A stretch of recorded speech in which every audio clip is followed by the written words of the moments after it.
Good morning from নাবিডাং। তো কালকে আমরা জলিংকং থেকে আমরা নাবিডাং এসে পৌঁছেছি। এখানে আমাদের কেএমভিএন বুকিং ছিল, তো সেই জন্য কালকে রাতে আমরা এখানেই থেকেছি। আর এখানে থাকার একটা সবথেকে স্পেশাল কারণ হচ্ছে কারণ আমাদের ওম পর্বত দর্শন করার ছিল।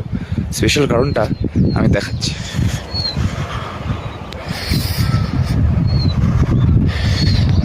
ওম পর্বত, আমরা যেখানে আছি, আমাদের যে জায়গাটাতে আমরা কালকে রাতে ছিলাম কেএমভিএনের গেস্ট হাউসে, ওর ব্যালকনি থেকে আমরা ওম পর্বতটাকে সকাল থেকে দেখছি।